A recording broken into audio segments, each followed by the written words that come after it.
और मैं एक मुस्लिम धर्म से हूँ और मैं ये पूछना चाहता हूँ, मैं सनातन में आ तो गया हूँ पर मैं ये पूछना चाहता आप मुस्लिम हैं? हाँ। क्या नाम था आपका पहले? मेरा पहले जावेद नाम था। अभी आज तो आपके फैमिली वाले आपका विरोध नहीं करते कि तुम कहाँ चल? मैं अभी इतना डिप्रेशन में हूँ, पूछो मत, मुझे फ़ोन आ रहे हैं। गुरुजी, मैं सबसे पहले तो आपके चरणों में कोटि कोटि प्रणाम करना चाहूँगा मैं, और मैं क्षमा चाहूँगा क्योंकि मुझे है ना, आपको मैंने बहुत आपकी कथाओं को सुनता हूँ और मुझे बहुत प्रेरणा भी मिलती है आपकी कथाओं को सुनकर, और मुझे थोड़ी घबराहट हो रही थी तो इसलिए मैं बैठा हूँ आपके सामने, तो इसलिए मैं क्षमा चाहूँगा।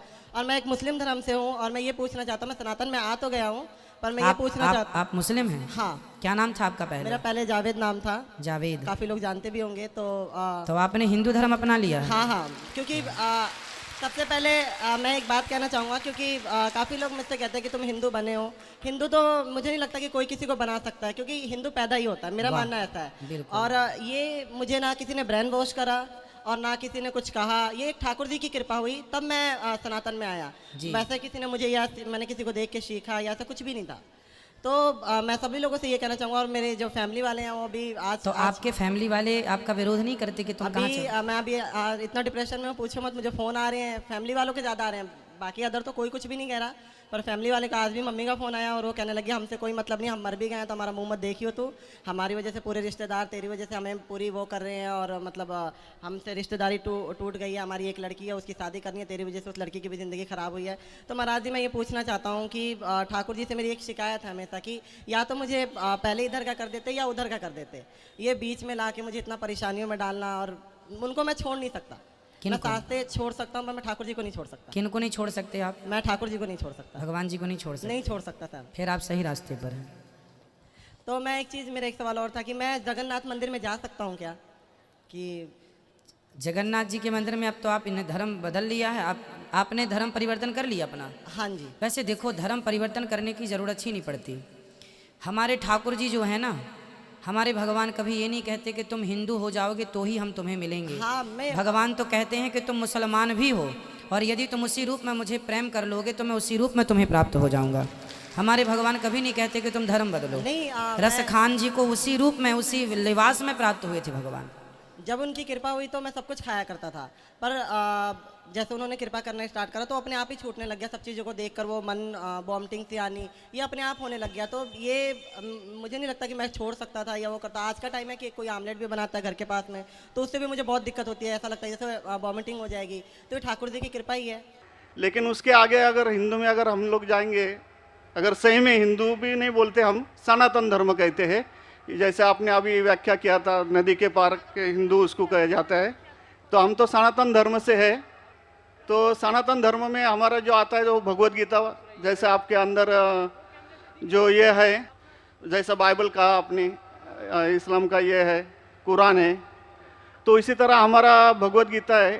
और जो भगवान के बारे में जानना है, यानी अल्लाह के बारे में जानना है, तो अगर हमारा है तो भागवतम है। तो भागवतम से हम लोग, हमारा चलता है सब कुछ। अगर ये है वेद तो हमको स्वर्ग तक जाने के लिए है, लेकिन हमारा जो भागवतम है वो अल्लाह तक जाने के पहुँच तक है, यानी अल्लाह को हम सामने सामने देख के उनकी सेवा करने के लिए है। तो जो अभी आपने जो भी बोले थे, जो जवाब दिया था, अभी कर रहे थे औरतों के बारे में, माता जी लोगों के बारे में, तो हमारे भगवत गीता में भी लिखा है कि औरत को भगाता है तो उसको मार दीजिए। ऐसा नहीं है कि आपके इसमें, सब में एक ही जैसा है। और आपका प्रवचन मुझे बहुत बहुत अच्छा लगा कि आपने जो कहा, जो लिखा गया किताब है, वो किताब के मुताबिक चले तो बहुत आदमी सुखी रहता है। बाकी तो मैं और कुछ सवाल तो कुछ पर्सनल पूछना चाहता हूँ, बाद में मैं आपको मिल के सब पूछूँगा, सबके सामने नहीं पूछ सकता, लेकिन आपका प्रवचन सुन के मुझे बहुत आनंद आया। हमारे हिंदू भाई ने कहा है कि वो काफ़ी मेरे तकरीर देखते हैं टीवी पे और प्रसन्न होते हैं, खुसूसन जब मैं हिंदू धर्म के बारे में कहता हूँ। और वो कहते हैं कि वो सनातन धर्म को मानते हैं, और सनातन धर्म में भी आपको शायद ये पता होगा कि सबसे अव्वल किताब भगवत गीता नहीं है, वेद है। भगवत गीता सनातन धर्म, अगर आप पढ़ेंगे आर्य समाज, आप आर्य समाजिए, सनातन धर्म में बहुत से किस्म है। आपको इस्कॉन से मैं, इस्कॉन, बिल्कुल इस्कॉन, हरे रामा हरे कृष्णा, इस्कॉन, ठीक है। तो इस्कॉन का तस्करा करता हूं। मैं गया था एक बार कलकत्ता में, और कलकत्ता में तकरीर थी मेरी, उस वक्त बारिश आती है। बारिश तो हो गई, लेकिन मेरे साथ आने वाले थे इस्कॉन के हेड कलकत्ता के। हम लोग दोनों जाते एक वैन में, वैनिटी वैन, मतलब जब बड़े मैदान में, यहाँ तो माशाल्लाह मैदान के बाजू में काफ़ी बिल्डिंग है, तो बड़े मैदान में प्रोग्राम होता है तो कोई ग्रीन रूम नहीं होता है, तो क्या करते हैं, वैन लेके आते हैं बस, इसमें मेकअप रूम या आराम करने के लिए कंडीशन होता है। तो मैं इस्कॉन के हेड के साथ में बैठा था, तो उन्होंने वही बात कही जो आपने कहा, हमारे लिए सबसे अव्वल है भगवत गीता। मैंने बोला ठीक है, और कहीं का वेद भी ठीक है। तो मैंने पूछा, ये भगवत गीता हिंदू धर्म में दो किस्म की किताब है, एक है श्रुति, एक है स्मृति। श्रुति मतलब जो भगवान की भेजी हुई किताब, वेद और उपनिषद। उसने कहा बिल्कुल सही। स्मृति किसे कहते? तो उसने कहने लगा स्मृति कहते वो जो आदमी की लिखी हुई किताब है, मिसाल के तौर पे मनुस्मृति। तो मैंने पूछा ये रामायण और महाभारत क्या है? तो उसने कहा ये है स्मृति। बेशक, बिल्कुल सही जवाब था, मैं भी तालिब इल्म हूं।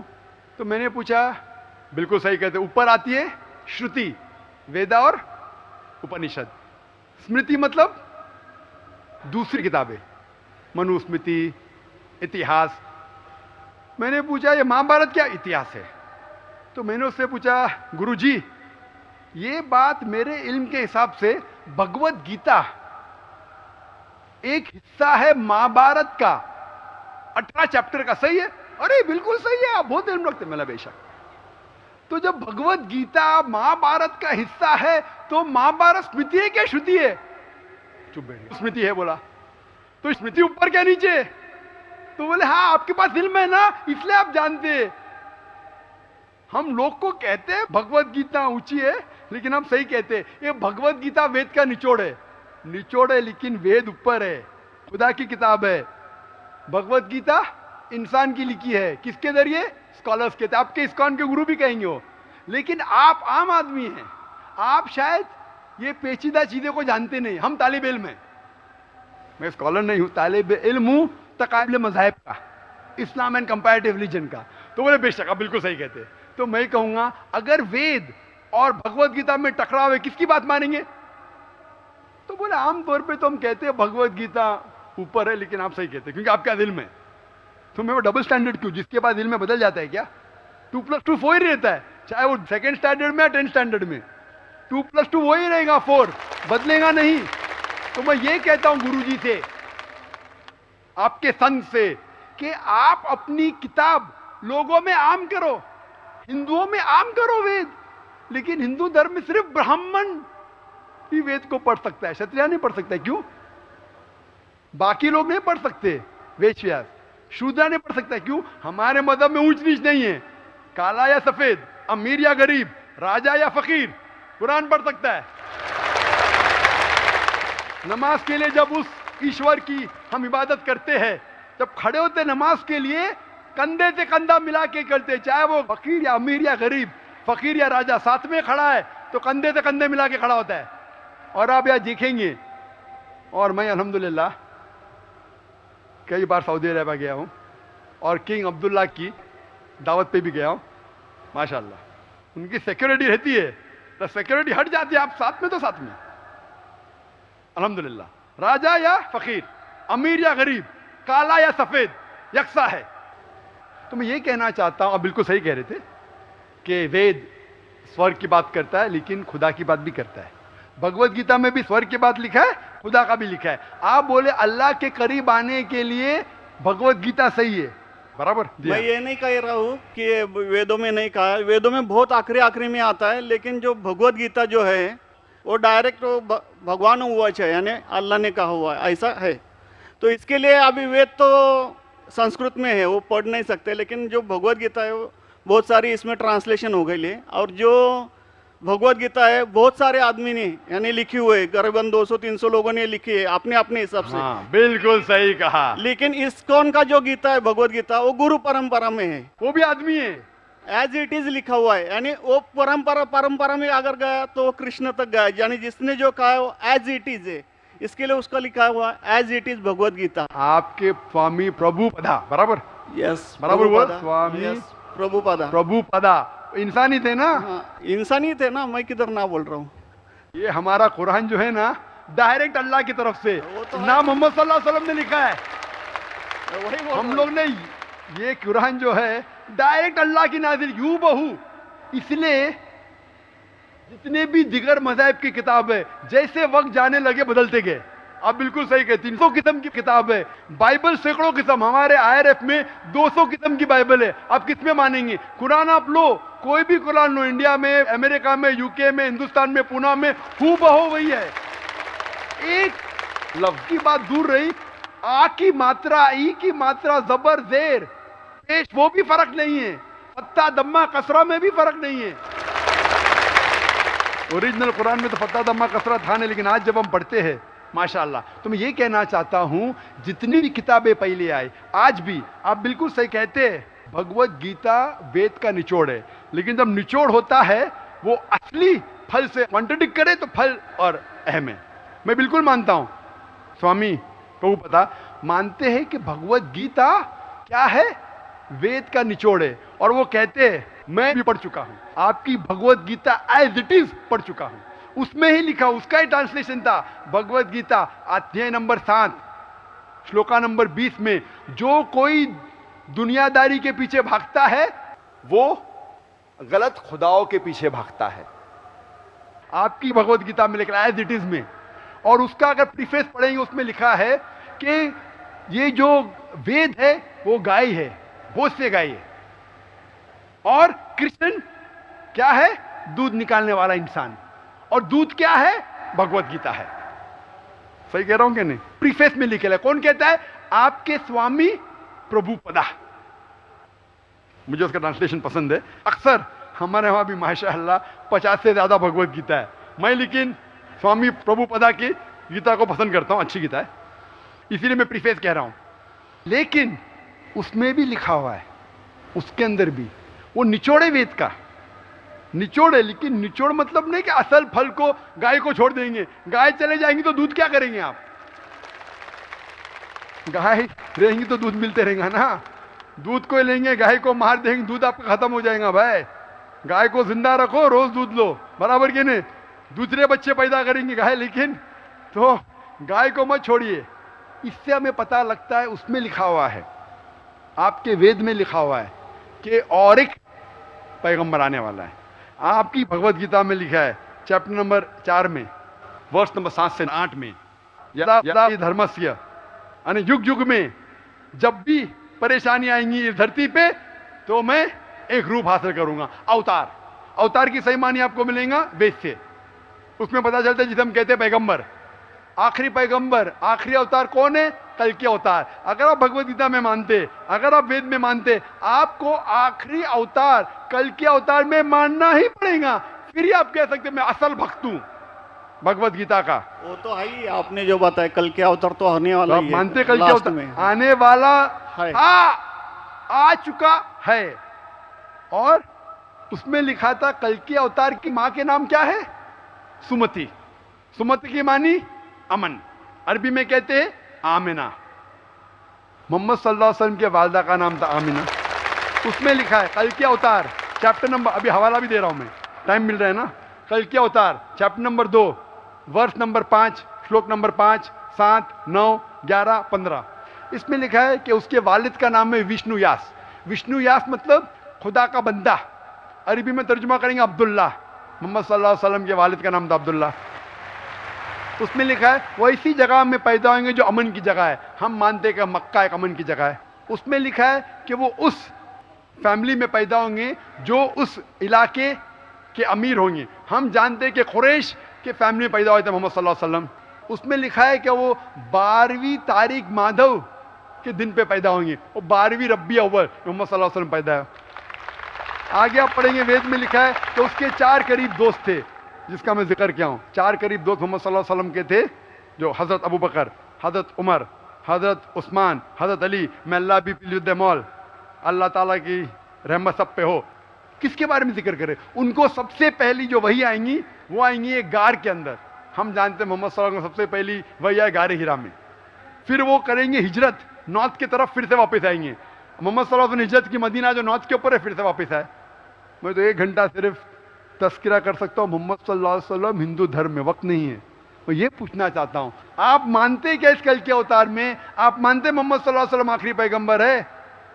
मैं तो कुरान 3 बार पढ़ा हूँ साहब, मैं तो मानता हूँ कुरान को, वो बात नहीं है। मानना सिर्फ जरूरी नहीं, अमल करना जरूरी है। मैं कहूंगा मैं खुदा को मानता हूँ, खुदा की बात पे अमल ना करता हूँ तो बेकार है।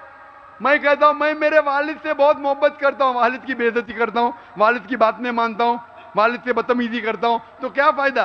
आप समझ रहे ना? समझ रहा हूँ मैं, लेकिन आपने कुछ पहले ही अभी 10-15 मिनट पहले ही आपने कहा था कि जो भी है कुरान है, वेद है और बाइबल है, कि जो जो उसमें लिखा हुआ है खुदा ने उसके ऊपर अमल करना चाहिए। तो मैं अपने इससे अमल करता ही हूँ, जो कुछ मानता तो हुई है खुदा एक ही है करके, वो तो मानता ही है। बिल्कुल मैं नहीं बोल रहा कि आपके लिए कोई खुदा अलग है, मेरे लिए कोई अलग है, या ईसाई के लिए कुछ अलग है। आप सनातन धर्म के हैं, मैं जानता हूँ सनातन धर्म में एक खुदा को मानते हैं, वो मानते खुदा की प्रतिमा नहीं, अक्स नहीं है, बराबर ये मानते। लेकिन मैं ये जानना चाहता हूँ, आप कल के अवतार में आप मेरे सवाल को घुमाओ मत, मैं जानता हूँ, नहीं है मैं ये जानता हूँ सनातन धर्म के बारे में जानता हूँ। पहले स्टेज में आप पास कर चुके, एक खुदा में मानते, बिल्कुल सही। मैं ये बात जानना चाहता हूँ कि उस खुदा के अवतार पैगंबर, आखिरी पैगंबर में आप मानते हैं क्या नहीं, मोहम्मद सल्लल्लाहु अलैहि वसल्लम? ये मेरा सवाल है। यानी मोहम्मद पैगंबर को आप मानते कि वो आखिरी पैगंबर थे क्या नहीं मानते? वो तो मानता हूँ मैं, मुझे मालूम है ना मोहम्मद पैगंबर आखिरी थे मोहम्मदन में। वो तो मानता ही हूँ मोहम्मदन में ने आपके लिए, सबके लिए है ना। बिल्कुल सही। तो कोई धर्म, कोई एक मजहब का थोड़ी रहता है गुरु, तो सबके रहता है। वो एक मजहब का थोड़ी गुरु रहता है कि वो एक मजहब के लिए, वो सब मजहब के लिए गुरु रहता है, तो मानता ही मैं उसको। बिल्कुल सही। लेकिन ये कहना कि सब मजहब यकसा है हूबहू, ये सही नहीं, यकसानियत है। इसीलिए मैंने कहा यकसानियत पे अमल करो। आप बोलेंगे मैं सब हिंदू चीज पे अमल करूंगा, कई हिंदू जाते बुत परस्ती करने के लिए, आप नहीं करते, अच्छी बात है अल्हम्दुलिल्लाह, इसीलिए मैं आपको कांग्रेचुलेट करता हूं। आप बुत परस्ती नहीं करते, मैं आपको कांग्रेचुलेट करता हूं, मैं कांग्रेचुलेट करता हूं, क्योंकि सनातन धर्म बुत परस्ती नहीं करता है। अल्हम्दुलिल्लाह सुम्मा अल्हम्दुलिल्लाह, आप आधे इम्तिहान में सफलता पा गए। अभी ये पूछता हूं मैं, जैसे आपने कहा आप अगर मोहम्मद सल्लल्लाहु अलैहि वसल्लम को आखिरी पैगंबर मानते हैं तो उसके पैगाम पे अमल करना ज़रूरी है। सिर्फ पैगाम को पढ़ना ज़रूरी नहीं, पैगाम पे अमल करना ज़रूरी है। अगर मैं कहता हूँ मानता हूँ लेकिन अमल नहीं करता तो कोई फ़ायदा नहीं। तो ये होता है कि अपने मन से खुदा की बात, जो आखिरी पैगाम है कुरान शरीफ, और आखिरी पैगंबर मोहम्मद सल्लल्लाहु अलैहि वसल्लम में मानना ज़रूरी है, फिर ही आप सही तरीके से मज़हब को पहचान सकेंगे। Hope the answer the question. नहीं, थैंक यू। कुछ बोलने का आपको? मुझे ये कहना चाहिए था, अभी आप बोल रहे थे अमल करना चाहिए, अमल करना चाहिए, तो मैं मोमिन बनने का पूरा कोशिश किया, क्योंकि मैं वो मोमिन का क्या रहता है वो 3-4 इसमें सुन चुका हूँ। मोमिन का क्या रहता है? मोमिन का जो बताया था ना, क्या जो रीजन जो कैसा रहता है मोमिन, कैसा रहता है, मैं जानना चाहता हूँ। नहीं, मैं इतना याद में जितना रखा हूँ मैं जो भी बोल याद नहीं सकता है, जो भी याद है बोल लीजिए, नो प्रॉब्लम, जो कमी है मैं पूरी कर लूंगा। नहीं नहीं यार, जान दीजिए, अगर दूसरे को भी क्वेश्चन पूछना है, मैं आपसे मोहब्बत करता हूँ, मैं आपको पर्सनली मिलता हूँ बाद में। अच्छा, बाद में मिलेंगे स्टेज के बाद इंशाल्लाह। ठीक है, हरे कृष्णा। माइक नंबर 2 में अगर कोई गैर मुस्लिम भाई कतार में खड़े हों तो वो सवाल कर सकते हैं। मेरा नाम अभिजीत जावलकर है और मैं कंप्यूटर इंजीनियरिंग स्टूडेंट हूँ। सर, मुझे आपसे ये पूछना है कि अगर कोई मुस्लिम कुरान के ऊपर हाथ रखकर कोई कसम खा ले तो क्या वो कसम वापस ले सकता है? भाई साहब ने पूछा है कि अगर कोई मुसलमान कुरान पे हाथ रख के कसम खाता है तो क्या वो कसम वापस ले सकता है कि नहीं। आम तौर पे कोई भी मुसलमान कसम खाता है, चाहे कुरान पे हाथ रखे या नहीं रखे, उसे वापस नहीं लेना चाहिए। अगर उसे पता चला वो कसम गलत चीज़ है, किसी को नुकसान पहुंचा रही है, तो वापस ले सकता है। तो एक मोमिन, एक मुसलमान अगर अपने ज़बान से कहता है, कसम खाता है या इंशाअल्लाह कहता है, उसका फ़र्ज़ हो जाता है कि उसके ऊपर अमल करे। कुरान पे हाथ रखना नहीं रखना ऐसा कुछ लिखा नहीं है। अगर उसे पता चलता है कि मैंने कुछ गलत चीज़ कह दिया हूँ और किसी का नुकसान होगा या शरीयत के खिलाफ है, कुरान के खिलाफ है, अल्लाह के रसूल के पैगाम के खिलाफ है, फिर उस कसम को तोड़ सकता है। लेकिन आम तौर पे अगर वो कुरान के खिलाफ नहीं है, मोहम्मद सल्लल्लाहु अलैहि वसल्लम के पैगामात के खिलाफ नहीं है, तो उसे अमल करना चाहिए। ऐसी कोई चीज़ नहीं कुरान के ऊपर। लेकिन अगर वो अल्लाह का नाम लेता है और कसम खाता है, आम तौर पे अल्लाह का नाम छोटी मोटी बात में नहीं लेना चाहिए, लेकिन अगर वो अल्लाह का नाम लेके कोई कसम खाता है, takes an oath in the name of Allah सुब्हानहू व तआला, फिर उसके ऊपर और लाजिम हो जाता है। और अगर वो उस कसम को पूरी न कर सके, उसे कफारा देना पड़ता है, उसे जुर्माना देना पड़ता है। Hope the answer the question brother.